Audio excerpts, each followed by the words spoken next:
Good morning. Good morning, class. All right, guys. So this will be a series. That's a word that you all should know because it's in our PBO. So this will be a series of videos, and this is our first part of our series. So let's get it right. Yes, yes, yes. I have WRITE, right, because we're going to be working on writing, and specifically we're going to talk about the comparison and contrast essay. So let's go over your learning target, okay? Students will be able to analyze the details in a text in order to compose a well-developed, and we know develop has to do with build, essay which compares and contrasts complex ideas, concepts, and information. Alrighty, so your purpose will be to explain how the features of two subjects are alike and different. You're gonna comparison and contrast writing. It does strengthen your comprehension and your thinking skills. Comparison and contrast writing, it cultivates genre writing. Okay, and genre basically means a type. Comparison and contrast writing strengthens test-taking skills needed for colleges and careers. And honestly, guys, we use comparison and contrast every single day in our lives. Sometimes we're just unaware of the things that we're doing, like when someone points out, hey, let's make an inference, and you're like, oh, I don't know how to make an inference. But in reality, you're always making inferences. You're always looking at something. You're always making an assumption or drawing a conclusion.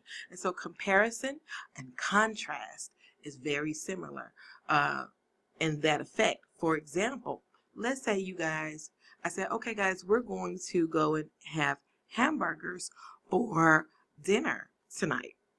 And the first thing you're going to think about is hamburgers. Okay, where we're going.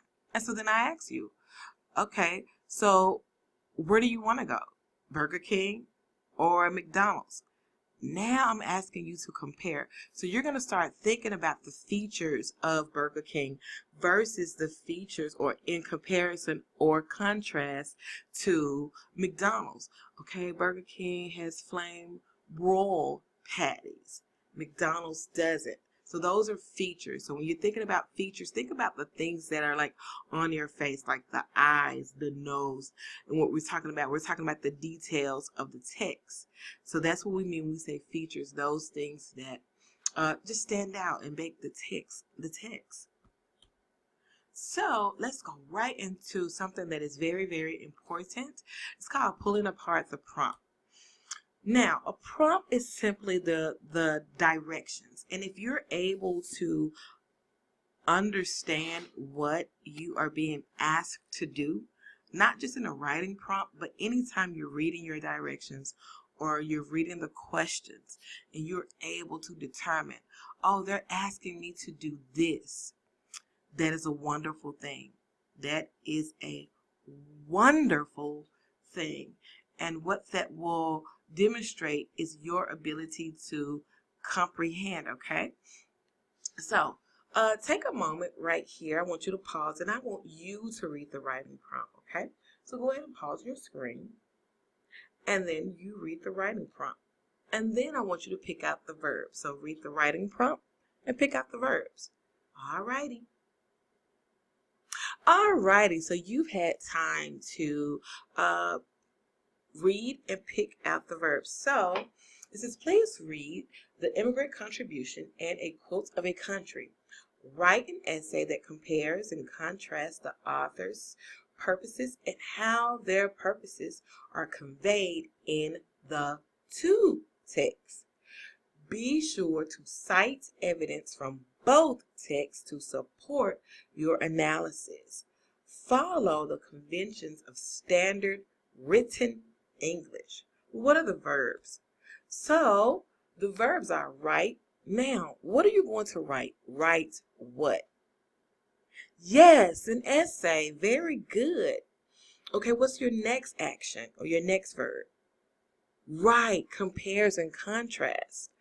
Now, what are you going to compare and contrast? Yes, the purpose and how they convey their purposes. What else are you going to do? Yes, cite. And cite what? Excellent evidence. Now you're going to cite evidence from both texts, right? Right. What else?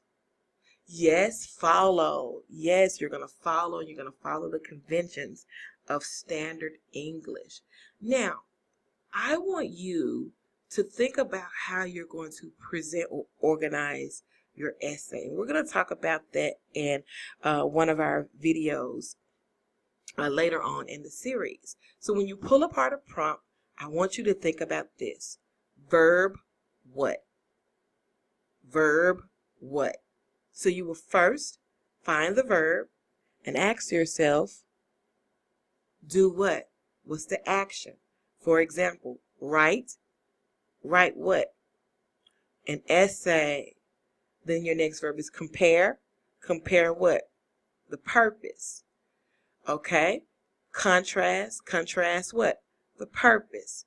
And then we also want to look at how they are conveyed. Conveyed. And that basically means presented in the text, okay? Cite what? Evidence. Follow what? Conventions.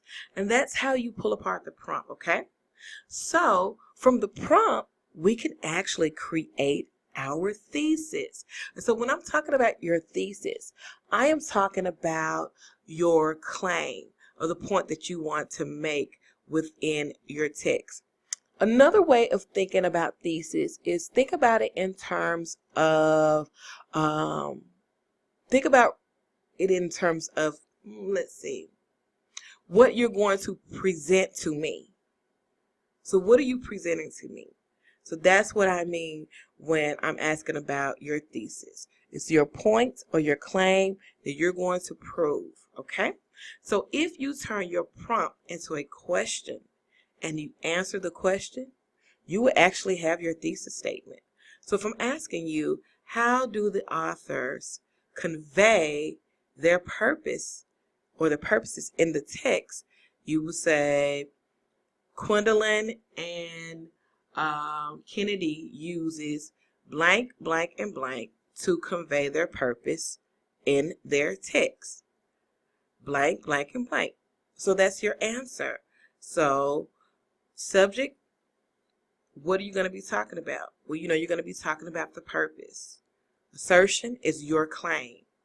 Okay? Your claim. Kennedy and Gwendolyn convey their purposes using blank, blank, and blank. That's your opinion. You're going to have to prove blank, blank, and blank. And also the blank, blank, and blank will be the evidence that you're going to use, and not textual evidence.